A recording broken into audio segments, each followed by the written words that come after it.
Bonjour à tous celui qui est connecté en train de nous suivre. On vous salue au nom de Jésus. Nous, c'est l'église La Restauration dans la commune annexe quartier Kisanga, l'église La Restauration dont la référence est en face de notre salle Bandal, la salle que tout le monde connaît ici à Kisanga. Et donc aujourd'hui, nous avons reçu un homme dédié bien, un prophète des nations qui est sur un bon nom, le prophète Lucien Ilunga, dont nous avons reçu. Nous avons quelques questions vraiment à lui poser pour savoir quelque chose sous un thème qui nous a au moins présenté les thèmes d'année. Mais avant cela, nous aimerons vraiment lui saluer et savoir comment il va. Bonjour mon prophète. Bonjour. On espère que vous allez bien. Oui, le Seigneur nous fait grâce. Aujourd'hui, nous vous avons reçu, donc nous attendons de vous un message selon les questions. Nous aimerions être un peu bref suite aux questions que nous vous avons préparées. Et donc, sous ces grands thèmes que vous nous avez présentés, le thème de l'année qui est nommé l'autodiscipline. Et donc, sous ces thèmes l'autodiscipline, nous avons quelques questions, 3 questions seulement, dont nous commençons avec la première question. Qui est intitulé, qui veut dire: si quelqu'un prie, jeûne, il fait des retraites mais sans obéir à la parole de Dieu ni faire la volonté de Dieu, est-ce que sa prière peut l'apporter une solution? Merci beaucoup pour la question.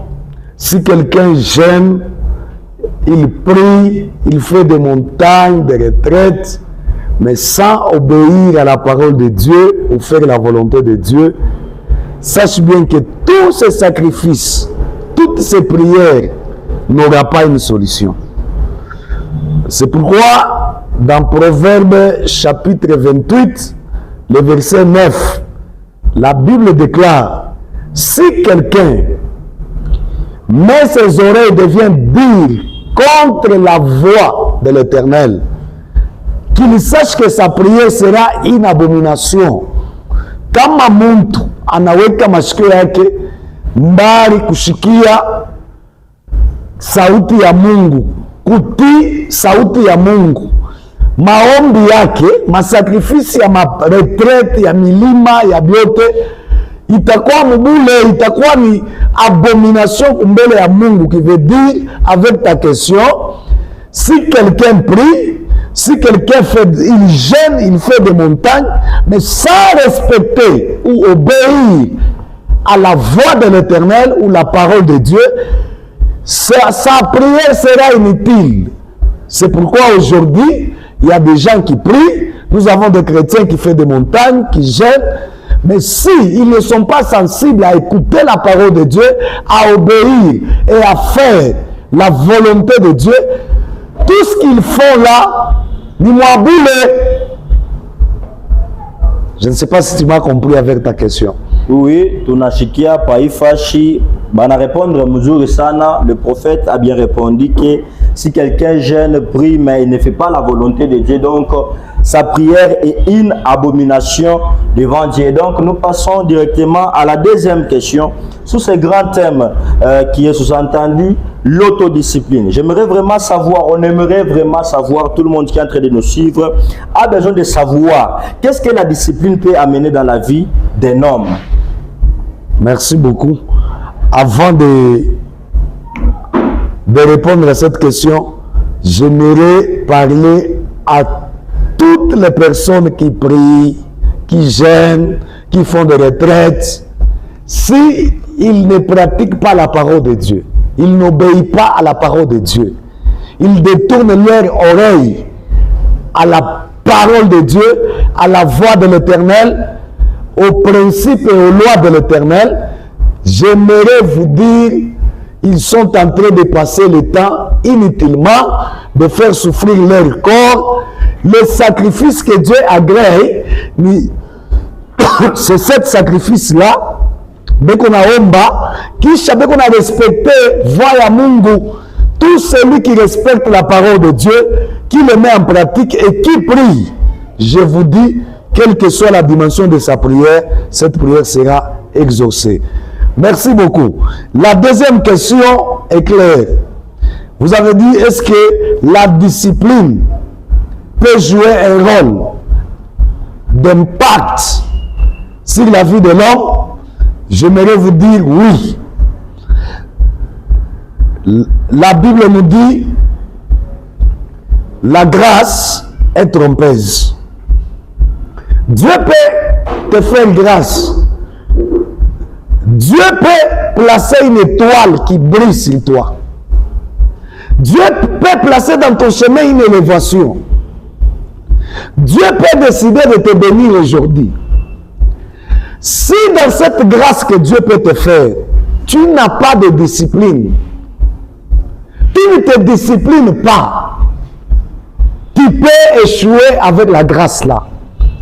C'est pourquoi j'aimerais vous révéler, vous dire, c'est possible d'échouer pendant que tu as l'appel de Dieu, pendant que c'est Dieu qui t'a appelé, qui t'a établi. C'est possible d'échouer si tu n'es pas discipliné. Qui veut dire que la discipline joue un grand rôle. C'est la discipline qui motive la bénédiction. C'est la discipline qui motive le succès. La clé qui permet à la grâce d'impacter dans les lois, c'est la discipline. La discipline est le fondement majeur qui permet à l'homme de réussir dans ce que Dieu a investi en lui. Sans la discipline, tu peux échouer avec l'appel de Dieu. Sans la discipline, tu peux échouer malgré la grâce que tu as. Qui veut dire que dans tous les domaines, tu es commerçant, discipline-toi ou tu as un commerce. Tu es serviteur, discipline-toi ou tu as un boutouniche. Et si tu négliges se discipliner, la grâce que tu as, quelle que soit sa dimension, tu peux échouer. Et donc, merci vraiment pour une bonne réponse que vous nous avez donnée selon la question que nous vous avons posée.